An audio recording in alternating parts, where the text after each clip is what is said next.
Hi, my name is Sean Coates. I'm a freelance CG generalist, and inside of this tutorial we're going to be focusing on the procedural techniques inside of Mari's node graph. We are going to create photorealistic human skin using a purely procedural workflow inside of Mari. And the benefits of this are you have more control over the surface texture that you are creating, and you can't really make mistakes as you can always go back and chop and change your node graph rather than actually baking mistakes into layers or the paint buffer inside of Mari. I also find that when you work procedurally, you do have more control over what you're trying to create because you're not working from an image, you're working from your eye and you're working from reference, but you're not projecting, an image right on to the canvas. Therefore, you're not really tethered to it. So the end result will be a good base layer, a good base texture for skin. And really, if you wanted to go in and hand paint in more kind of finicky details and project kind of scars and creases and a bit more breakup, you could go and do that. You could go ahead and hand paint some details in that you might not be able to achieve procedurally. But I think you'll be pleasantly surprised with what you can achieve with just a procedural workflow. We have a lot to get through, so we best begin. Firstly, I'm going to hit Tab on the keyboard and type in Arnold's standard surface. This will create the AI standard surface that's native to Arnold.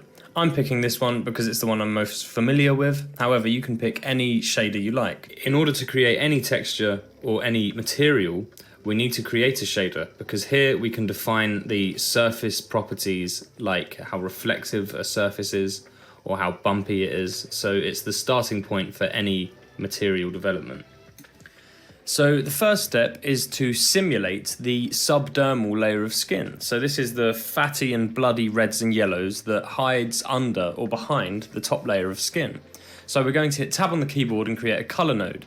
This is a node that contains a solid block color. I then hit 1 or 2 to view it in the viewer. You can use any of the numbers on your keyboard to assign different viewing points inside of your node graph. This becomes very useful when you want to compare and contrast two different points in your node graph. I use number 2 as personal preference, but you can use any one you like. And then over in the node properties, I'm confronted with one option, which is just the color, and I'm going to change it to a deep burgundy blood red. I'm then going to accept that and hit Tab again and type in cloud. This will create a cloud node. A cloud node is a procedural node inside of Mari that creates random procedural cloud-like patterns. And in the color A, I'm then going to select a similar blood-like red color.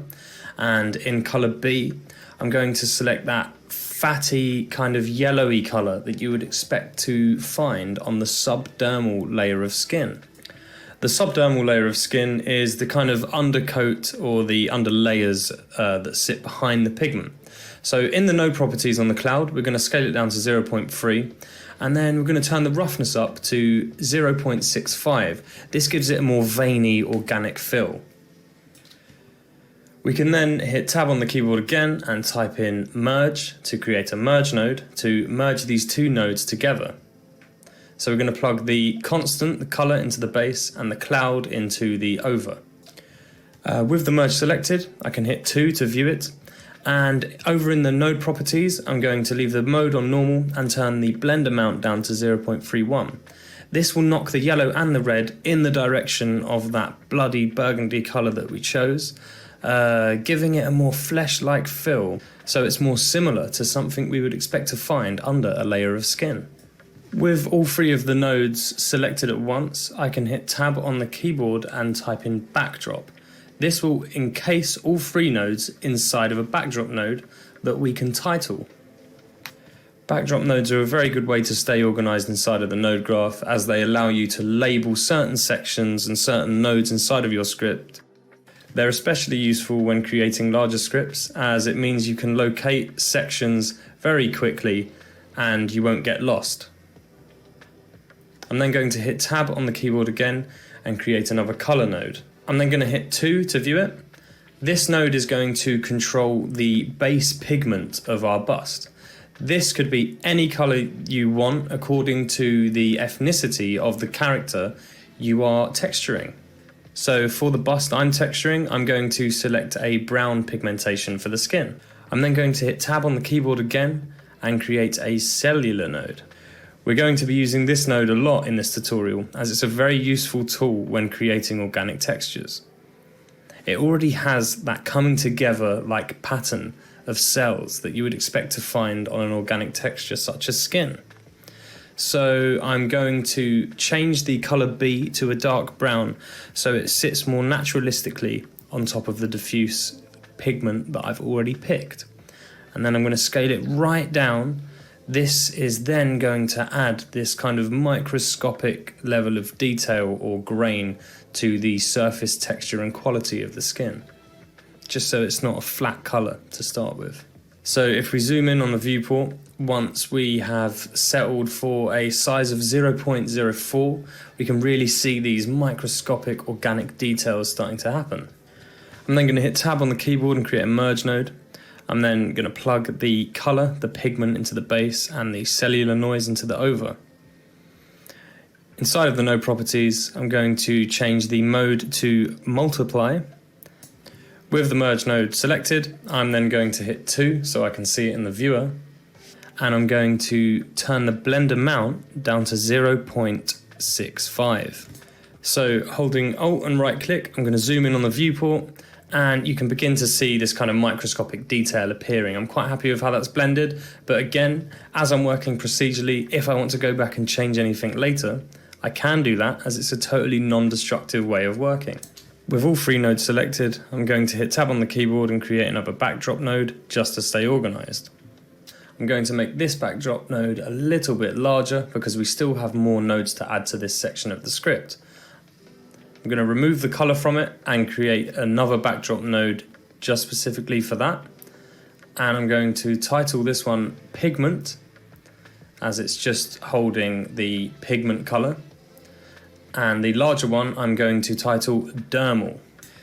So we're then going to move on and add some larger details to the surface of the skin. So we're going to hit tab on the keyboard and type in Purlin. And with this node, we're going to create moles. A Purlin noise is often used in visual effects and texturing to create and add realism to a texture or an effect, as it has a very natural feeling. It can be manipulated in any which way you choose. So, inside of the node graph, I'm going to go and select the color B to a dark brown like that of a mole, and I'm going to scale it right down to about 0.165. We're then going to hit tab on the keyboard again and create a levels node. A levels node is one of the most effective ways inside of Mari to manipulate the appearance and form of any noise or procedurally generated pattern, as it allows you to change the range and values of the whites, the midtones and the blacks inside of any texture. So with the level selected, I'm going to hit 2 to view it, and I'm going to change the input level of the white to 0.015, and I'm then going to change the input level of the black to 0.9. And then we start to see these mole-like dots appear. There is a grayer texture when we zoom in, like some finer stuff. I'm just going to leave that in because I think it's going to add another layer of breakup to the diffuse channel. If I turn the blacks down, the moles become bigger and more frequent, and if I turn it up, they become less frequent and smaller. So I think we're going to settle around 0.9. So now we need to merge these moles back into the previous pigment that we created. So we're going to hit tab on the keyboard and create a merge node. We're going to take the output of the previous node and plug that into the base, and the output of the levels and plug this into the over. We're then going to double click on the merge node, and inside of the node properties we're going to change the blending mode to multiply. This will then layer just the moles and the darker areas over our previous existing procedurally generated texture. So if I hit 2 to view the merge, you can then begin to see the effect. So I'm going to change the blend amount to around 0.34 and zoom in and check if that looks any good. I think we could up it a little bit more, make them a little bit more opaque, so I'm going to up it to 0.4. But you can really begin to see those misshapen, not perfectly circle moles appearing. So we're going to hit tab on the keyboard and create a cloud node. With this node, we're going to create lighter, soft blemishes on the surface of the skin. So hitting 2 to view it, I'm going to go inside of the node properties and change the size to 0.25. And I'm then going to change the roughness to 0.13. Back inside the node graph, I'm going to hit Tab and create another levels node.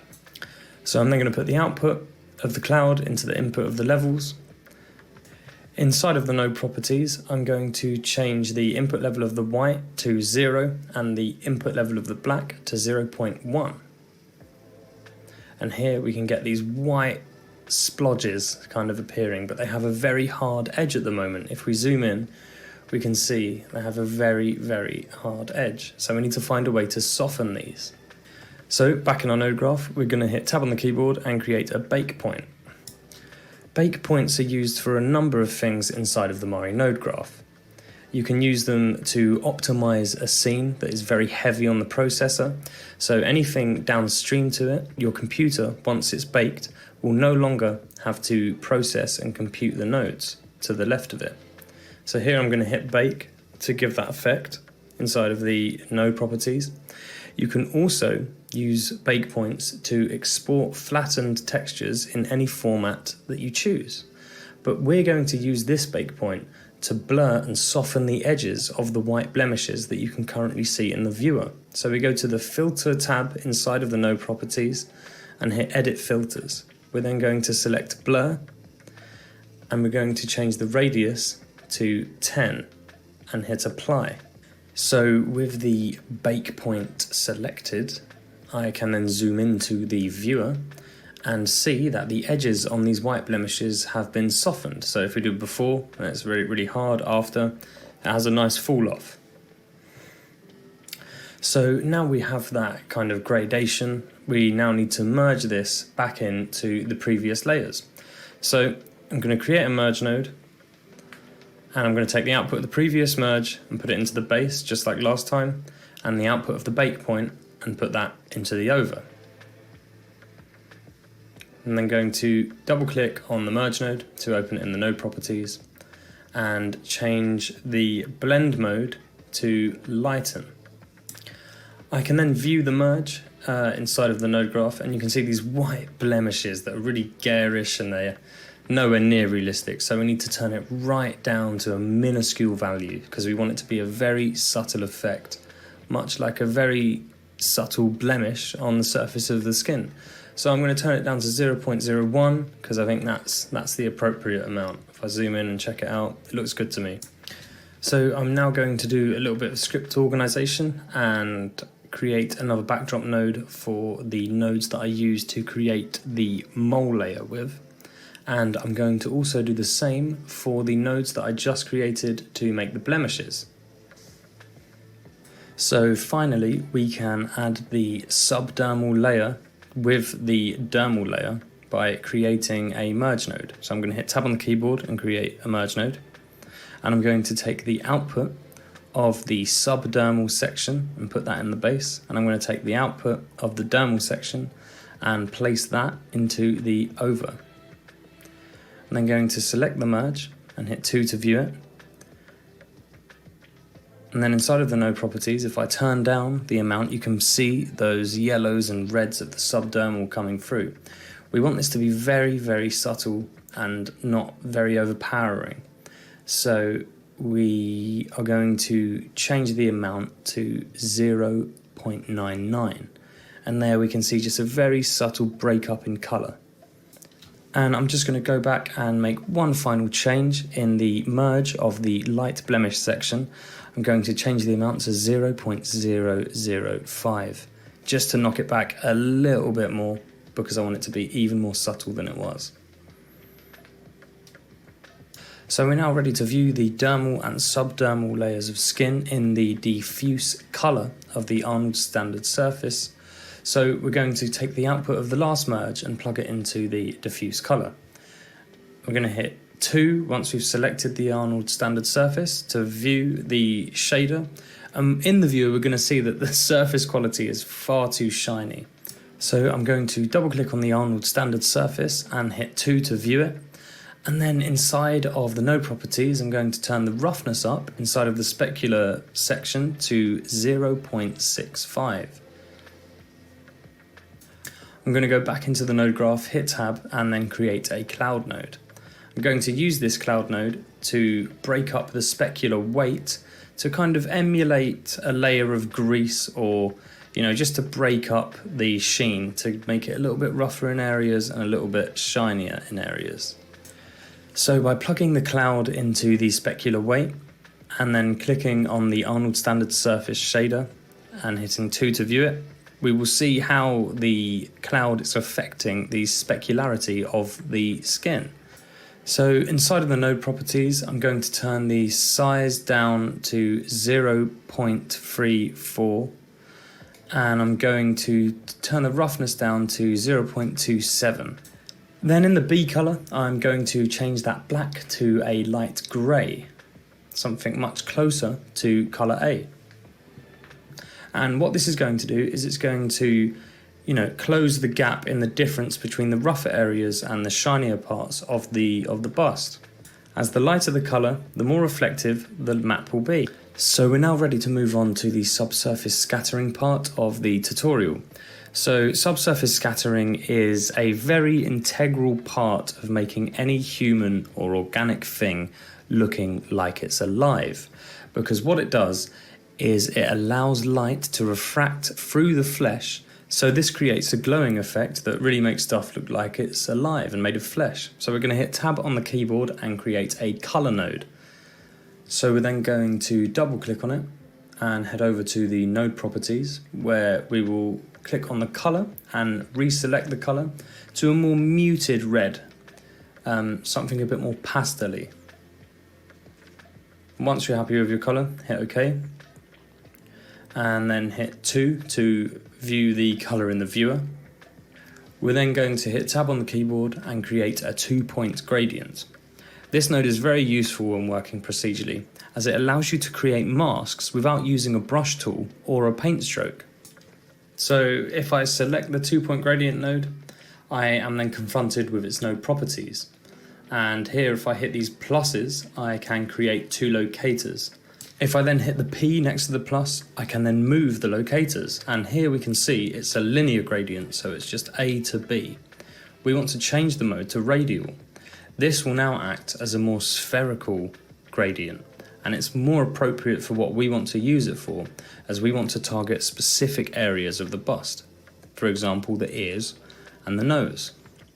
So this takes a bit of adjustment, but we hit the P to move the locator, as I already said, and we want to get one locator on one side of the ear, so the A locator just outside the ear, and then we want to get the B locator just inside the head on the other side of the ear. And then what will happen is the colour will fade out between the 2 points and only touch the edge of the ear itself, like so. Now you will have noticed that inside of our node graph we can no longer see our nodes. So what we need to do is we need to go inside of our Objects tab on the right hand side and just click on the object, and it will take you back to your main script. So now we're back here, we're going to hit tab and we're going to create another 2-point gradient, and we're going to repeat the process that we just did with the last ear, but we're going to do it for the left ear. So we're changing it to radial, and we're going to hit plus every time we create a new 2-point gradient to create 2 new locators. Then we hit the P again and we move each locator into the appropriate place, so either side of the ear. I'm then going to merge these 2-point gradients together. So I'm going to create a merge node and plug the output of the first 2-point gradient into the base and the second one into the over. In the node properties, I'm going to change the mode to lighten, and then we can see them both in the same space. I think the one on the, I think the left ear needs a bit of adjustment, so I'm just going to go back in and I'm just going to move it so it's more symmetrical with the right ear. Yeah, I think that's a bit better. Okay, and then finally we're going to go back into our node graph and we're going to create one more 2-point gradient, and we're going to aim it at the nose. So the process is exactly the same. We double click on it, it comes up in the node properties, we hit the 2 pluses to create new locators, and we put them either side of our target area. By hitting P, it allows us to move the locators. And obviously we want to change it to radial. So I'm just going to fast forward the adjustments I'm making to point the 2-point gradient node at the nose. But when you're using this tool, you should really get to know it and get to know how the two points relate to one another, because once you learn it, it's very simple and it's a very useful tool when working procedurally. So we're going to go back into the node graph and create a merge node to merge the nose mask with the two ears. So we're going to plug the nose into the over and the two ears into the base. We're then going to go over to the node properties and change the mode to lighten. So now if we view that merge, we can then see all of the masks together, and I think I'm happy with that effect. So we're ready to move on. So now I'm going to go and select all of the nodes I've just created, and I'm going to hit Tab and create another backdrop node. I'm then going to double click on the backdrop node, and I'm going to change the color to red, as it's for the red and blushing part of the texture. You can change the colors of backdrop nodes to help you find things even faster in a very busy script. So I'm going to change the name to Blush and Subsurface Scattering, so SSS. So we're now going to click and hold the color node that we made inside of the Blush and Subsurface Scattering section, and we're going to bring it up towards our pigment section of our script. We're then going to hit Tab on the keyboard and create a merge node. So we can plug the pigment color into the base of the merge, and then we can plug our blushing color into the over. And if we view that, we will just see the blushing color coming through everywhere.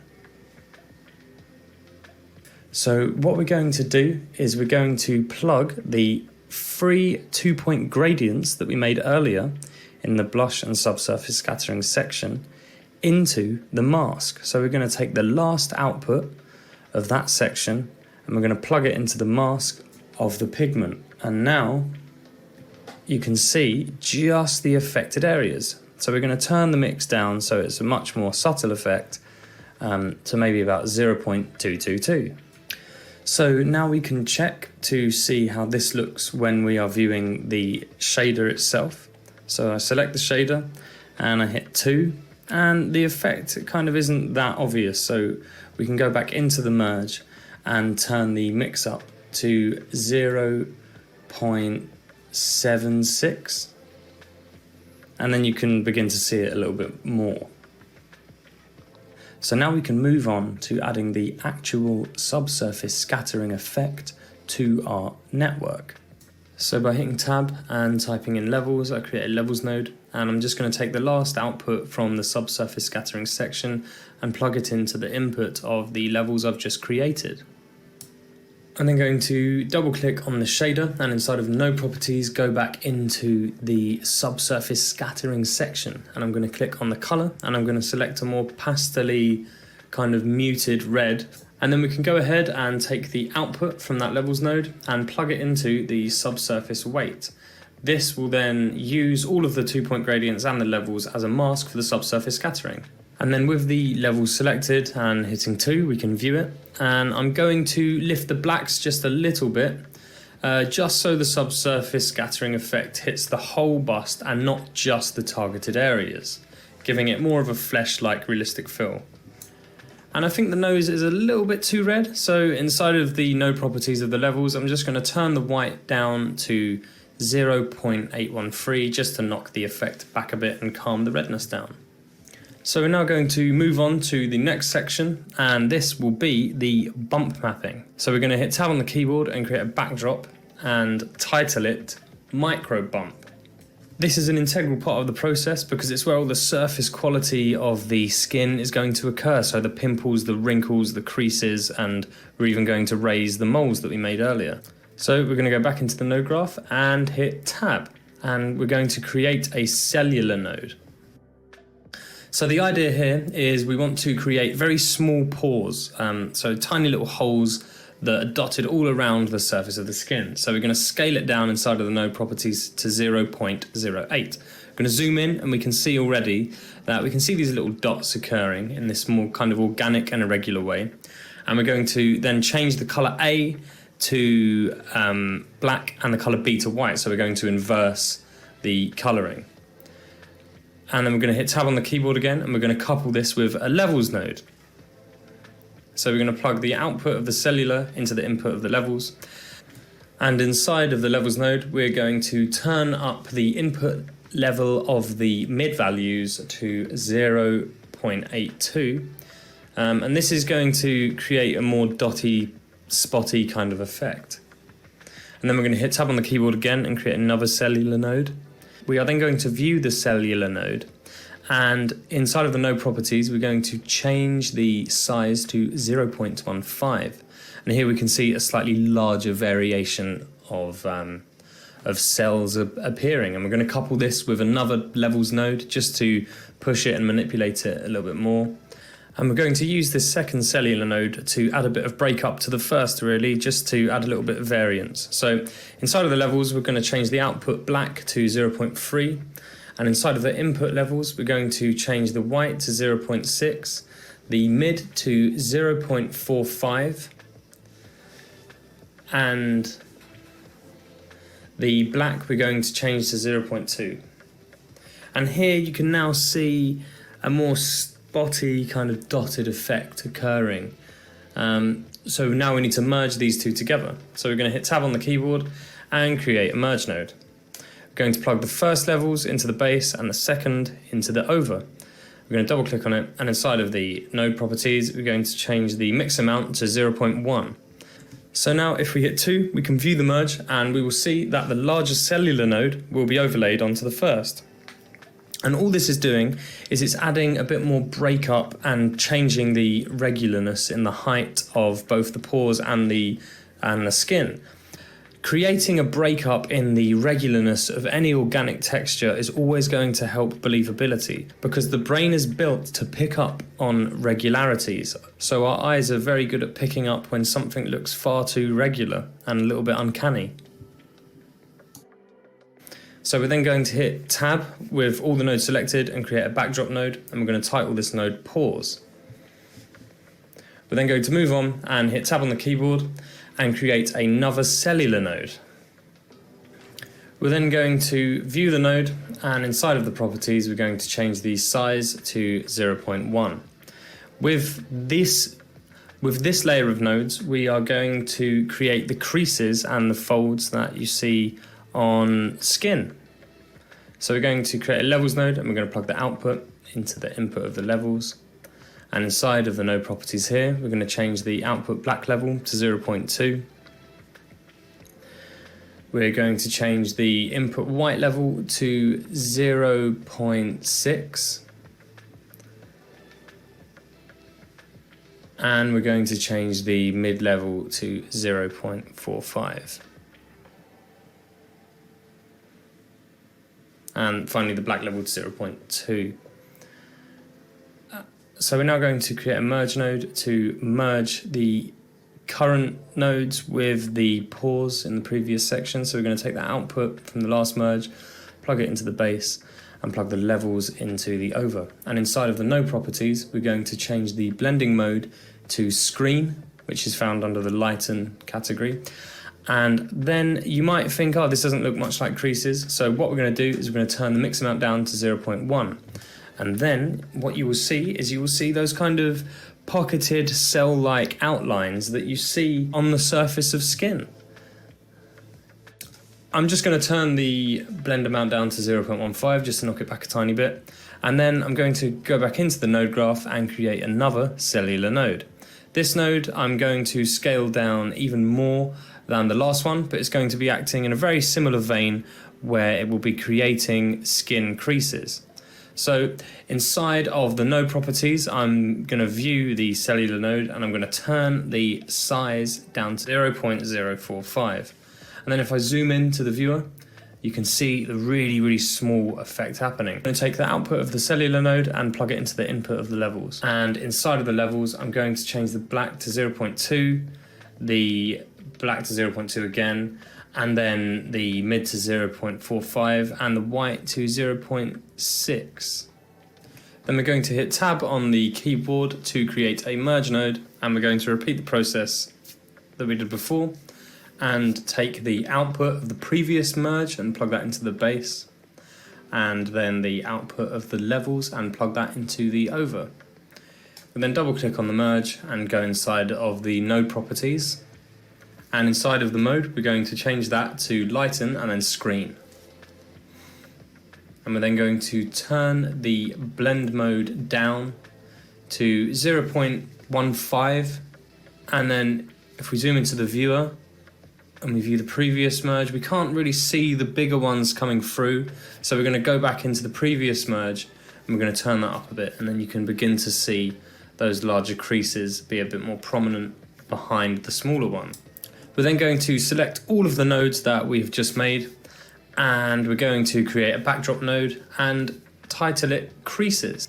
So now we're going to move on and try and create some larger pores or some larger dents in the skin that are just going to sit across the nose and both cheeks. So we're going to hit tab on the keyboard and create another cellular node. Then we're going to hit tab again and create another levels node. And we're going to plug the output of the cellular into the input of the levels. We're then going to double click on the cellular node, and inside of the node properties we're going to scale the size down to 0.15. And then we're going to select color A and turn it to black, and then we're going to select color B and turn it to white. So we're going to inverse the colors. We're then going to double click on the levels node and then change some of the settings in here. So we're going to lift the blacks to 0.2. We're then going to lift the mids to 0.6. And I'm then going to turn the whites down to about 0.656. And now you can see they're a little bit more dotty, but I feel like pores are a bit more independent of one another and there's less overlap. So I'm going to zoom into the viewport and I'm going to just use my eyes to make some adjustments until I can find a middle ground where they're not overlapping so much and they seem to be kind of dots independent from one another. So I think I'm nearly happy with this. So I'm going to set the output white level to 0.75, the output black level to 0.15, the input white level to 0.7, the mids to 0.7, just higher than the white really, and then we're going to set the black to 0.18, and then you will get these kind of smaller dots that are still bigger than the smaller pores that we added earlier, and they all seem to be a little bit more independent of one another. So we're then going to hit tab on the keyboard and create a merge node and do the same thing of joining up the older merge into the base and the current levels into the over. We're then going to change the blend mode to screen, and then if we zoom in, we will now see these white dots kind of sitting across the whole head, but we only want it to appear on the cheeks and the nose rather than the whole bust itself. So we're going to have to create a mask for this merge node. So we're going to hit tab on the keyboard and create a 2-point gradient node. This is exactly the same process as before, but I'll run you through it anyway. We're going to create 3 of these, one for either cheek and then one for the nose. So we're going to hit the 2 pluses to create the 2 new locators for this node, and we're going to change the mode to radial. We're then going to hit the P to move our locators, and here we're going to try and aim for the right cheek. So we're going to move it just ahead of the right cheek, and we're going to move the locator B just behind it. This process is quite fiddly and always takes a bit of adjustment, but I think I'm happy with this for now. So I'm going to move on and create the second 2-point gradient node, and then I'm also going to create the merge that we're going to use to merge them together. I'm then going to change the settings to radial, create our 2 locators, and there I forgot to hit P, so I was actually moving the object. I hit the P and then I can move the locators, and now we're going to aim for the left cheek. So I'm then going to plug the output of both 2-point gradients into the base and the over of the merge, and we're going to change the blend mode to lighten.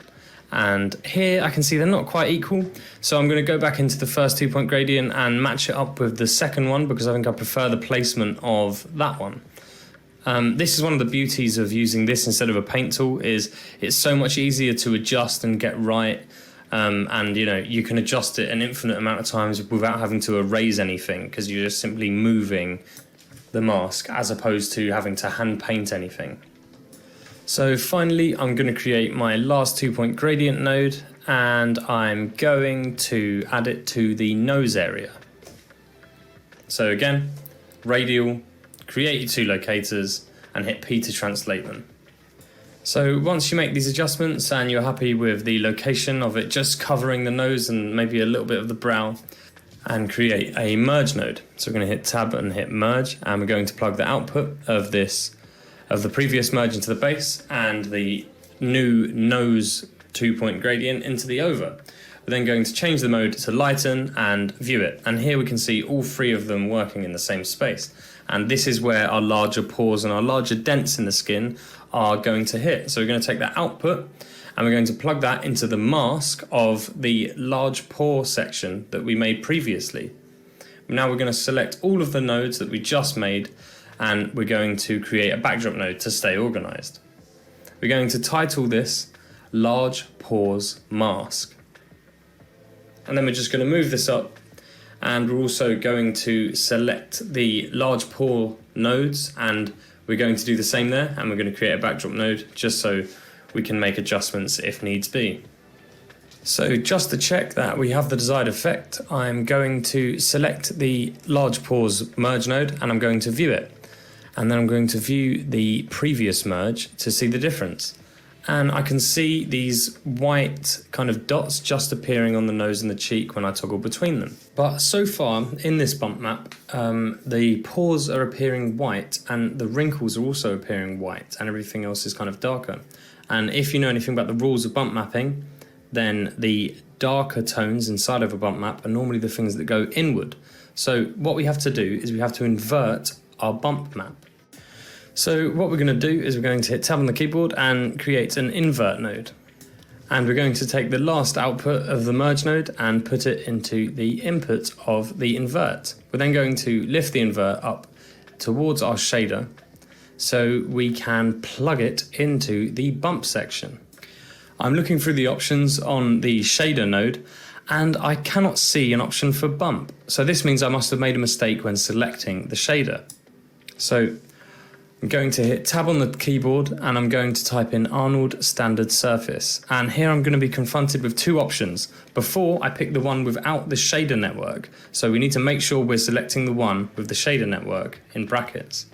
I'm going to hit enter and that's going to be created. And now you can see that list is a tiny little bit longer and you have bump, vector and displacement has been added. So we are going to... So seeing as we need to use the bump, we are going to switch over all of our inputs. They're virtually the same, we're just going to switch them over and then we're going to plug the invert into the bump. But this also means some of the settings we are going to have to change over. So in the specular, I'm going to copy paste the roughness from our original shader and paste that in. So it's now 0.65. And then the other thing I can notice in the viewer is that the nose has gone white. So I need to change the subsurface scattering color back to that pastel kind of red it was before, because it just looks weird, doesn't it, with a white nose. So I'm going to go inside my Arnold Standard Surface settings in the node properties, and inside of the bump, I'm just going to turn it off so I can preview the subsurface color a little bit better. And I'm going to change that back to that kind of pastel-y red that we had it set to before, rather than white, which makes no sense at all.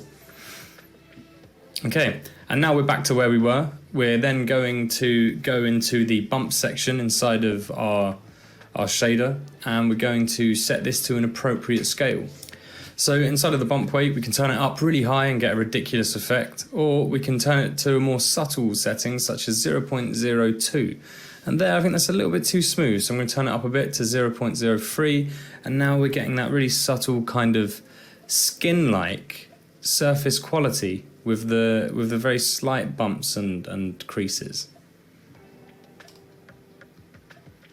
Can zoom into certain areas to have a look, and even on the nose we can zoom in to see if those larger kind of holes and pores are there, and I can see some of them occurring, so I'm fairly happy with this so far. So now we're going to move on, and we're going to go to our invert that's plugged into our bump, and we're going to create a squiggle node. A squiggle node is another procedural kind of pattern that can be used when working procedurally. We're going to use it to create a larger kind of net of breakup in the surface quality of the bump map. So here you can see it's quite large, and it looks like quite a hard line as well. It literally does what it says, it creates squiggles. So I'm going to turn the size down to 0.35, and then I'm going to create a merge node, because we need to merge this in and over. So I'm going to plug the output of the invert into the base, and I'm going to plug the output of the squiggle into the over. Then we're going to change the blend mode to multiply, and we're going to turn the mix amount down just enough so we can see these black veins running through our bump map.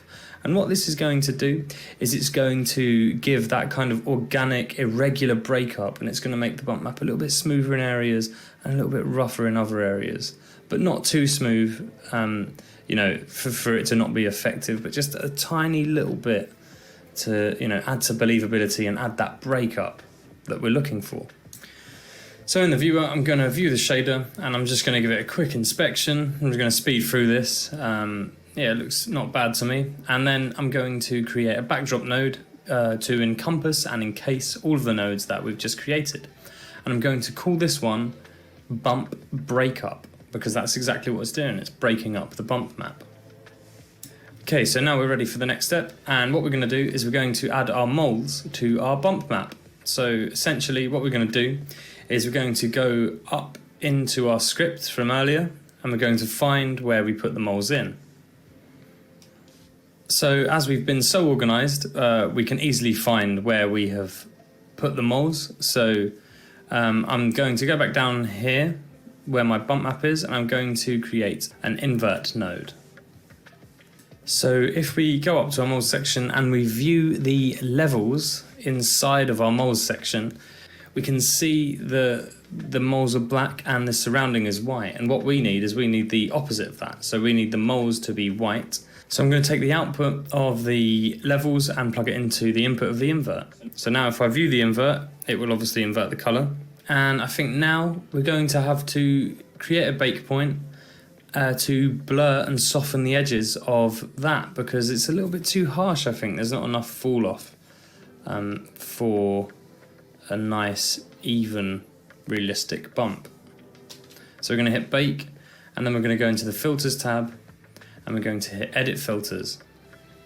Then we're going to select blur. We're going to put it to 6, hit apply, and then view the bake point. And then here you get this softer kind of bump map appearing, which is going to be much nicer.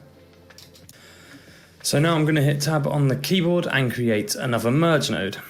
We're going to plug the output of the merge that's plugged into the bump into the base, and we're going to plug the output of the bake point into the over, and then we're going to plug this new output into the bump. And we're going to change the mode to lighten. And then finally we're going to turn the mix amount down to 0.95. So there we can see our moles are in the bump map. So I'm going to hit 2 to view the shader, and we should now see the mole appearing, and where the light is kind of reflecting off of it, it's now having its own form rather than being completely flat on the surface of the skin. So we can then create a backdrop node for the mole bump by selecting both of the nodes we've just created and typing in backdrop and then titling it mole bump. So now we're going to create some pimples on the surface of the skin, just some light little bumps and lumps. But for this, I want to be able to squash and stretch the 3D kind of texture in the X, the Y and the Z. We have to create the following 3 nodes.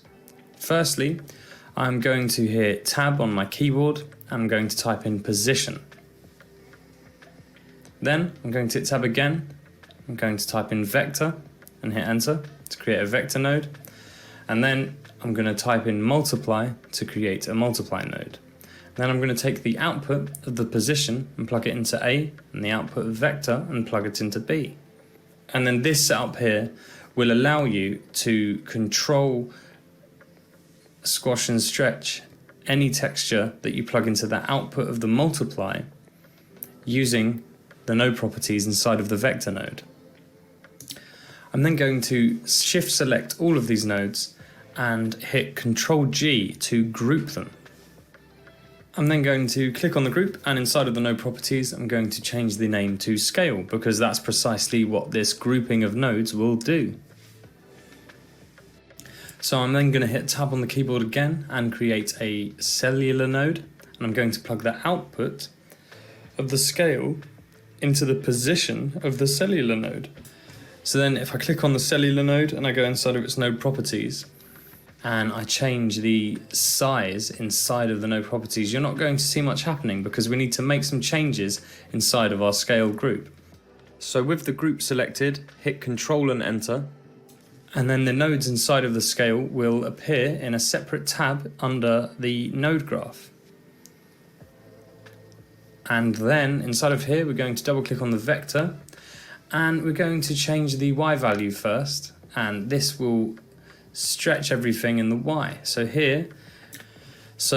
now we can go back into our cellular node and we can change the size, and you will actually see a difference now.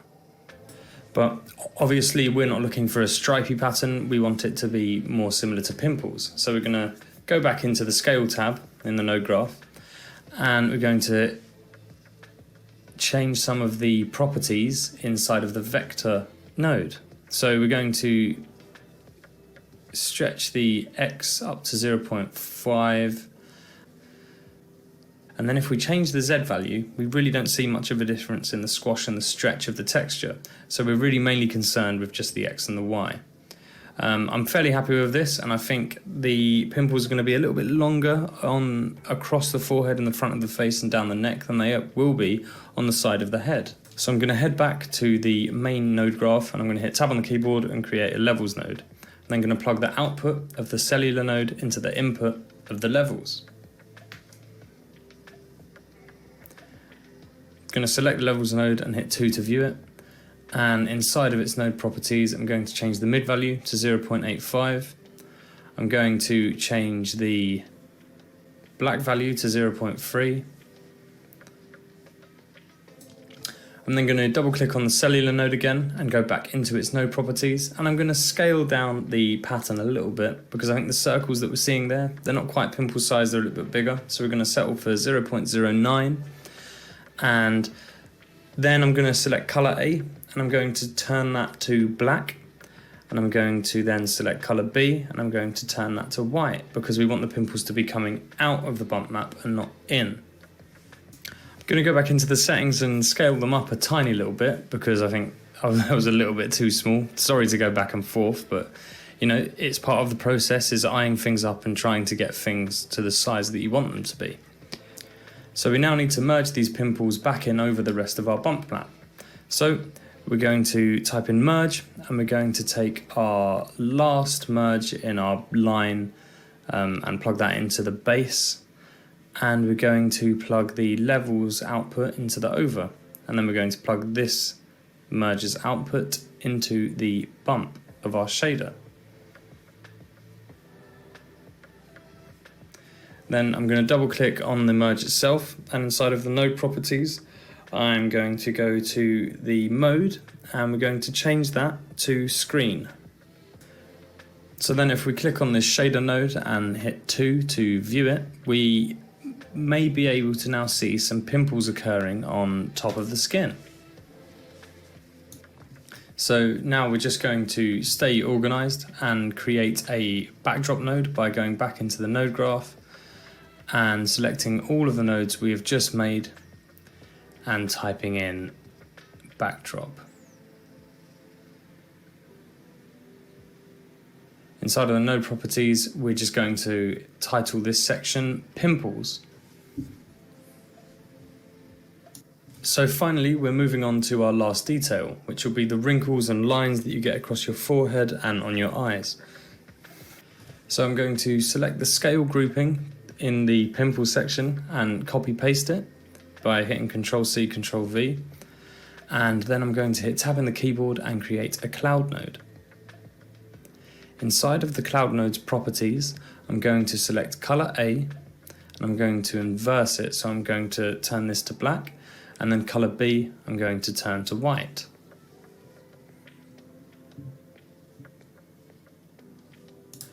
I'm then going to plug the output of the scale into the positioning of the cloud after viewing the cloud node. And then we're going to enter into the group node by hitting Shift and Enter with the node selected. So then inside of the vector node properties, we are going to leave the Y at 1, and we're just going to really manipulate the Z and the X. So we're going to set the X to 0.225. So the noise is starting to stretch across the forehead and the face, which is what we want. And then I'm going to come back into my cloud node and I'm going to scale it down to about 1.86, 1.89. I'm going to turn the roughness up to 0.568, so around 0.6 will work. Then I'm going to go back into my vector node and I'm just going to try and get the stretch to work even better than it is. So in the settings, I'm going to leave the Y where it is and I'm going to move the Z around. The Z won't really do too much. It's more the X that we're focusing on here. And I think that's looking like it might start to work. So with these settings, obviously, you don't have to stick exactly with mine. You can change them a little bit depending on what kind of effect you're going for. These are just kind of a ballpark or something that may work. So after a bit more adjustment, the X value is 0.088 and the Z value is 0.361. The numbers are a little bit awkward, but as I say, they don't have to be exact. Then we're going to hit tab on the keyboard and create a levels node for the cloud to be plugged into. So inside of the levels node properties, we're going to click on it and we're going to change the mid value to around 0.85, and then we're going to change the input black value to around 0.3. And there we're getting these kind of white lines appearing that look to me to be a little bit like wrinkles on a forehead or something, like the creases that would occur. So now I'm going to hit tab in the node graph and I'm going to create an invert node because we want the whiter streaks that look more like the creases to be black. So now we're happy with the patterning. We can now merge this back over into our bump map. So what we're going to do is we're going to hit tab on the keyboard and create a merge node, and we're going to plug the output of the invert into the over, and we're going to plug the merge just above this one into the base. And this output is going to then go into the bump inside of the shader. So inside of the node properties, I'm going to change the blend mode to multiply, and then only the black streaks, the creases, will show up over our already existing bump map. But here, there's too many, and it's going throughout the whole head, and we only really want these creases to exist on the forehead and maybe a little bit on the eyes and the eyelids. So we need to make another mask. But before we go ahead and do this, I'm just going to select all of my nodes and create a backdrop node, and inside of the properties, I'm going to title this section Wrinkles. So now we're going to go ahead and make the mask. So I'm going to hit tab on the keyboard and create a 2-point gradient node. This time we're only going to create one because we're just going to aim at the forehead and maybe some of the eyes and the bridge of the nose. So I'm going to double click on it, and it's the same procedure as last time. I'm going to create my two locators and then change the mode to radial and then hit P to move them. So after a bit of adjustment, we're going to get the locator A just in front of the forehead and the brow, and we're going to put the locator B on the other side of the forehead and the brow, so there's a bit of fall off between the 2 points. And here it's beginning to look quite good. So once we're happy with the placement of this, we can then go back into our node graph and plug the 2-point gradient node into the mask of our final merge. And then if I view the shader, we can see that there are some horizontal creases and wrinkles appearing on the forehead. Although they're appearing, I think the effect could be pushed a little bit further. So I'm going to create a levels node and I'm going to boost the whites inside of the 2-point gradient to allow more of that effect to come through in the mask. So inside of the levels properties, we're going to change the mid value to 0.387, and this will lift the whites and make it more apparent. So then if we go back and view the shader, we can see now in the forehead area, we are getting more apparent and more obvious crease effects. And also on some of the eyelids, you can also begin to see the effect occurring a little bit more than it was before. So I think here we're basically finished and we've only got one more thing to do. Okay, and the final thing I'm going to do is create bake points and put them in between every channel that I've created. So the bump, the specular, the subsurface, and the diffuse. And what these will allow me to do is not only will they optimize the scene where you bake them so it doesn't have to compute anything downstream to it, but you can also use these to export your textures as a flattened image. So I'm just going to go ahead and create 4 bake points for each channel I've created. And then we're going to head over to the node properties of each one, and inside of here we can export our textures. So inside of the bake point node properties, we can go on the export tab and we can pick the export path and also any format you want, such as TIFF or EXR. So we can then zoom out and look at our node graph in its entirety with all the different sections that we've created in a totally procedural fashion. So the idea of this tutorial is to create a good base texture of convincing human skin in a procedural workflow. You could go in and hand paint in other details if you wanted to. So, thanks for watching, and I hope you've enjoyed this tutorial.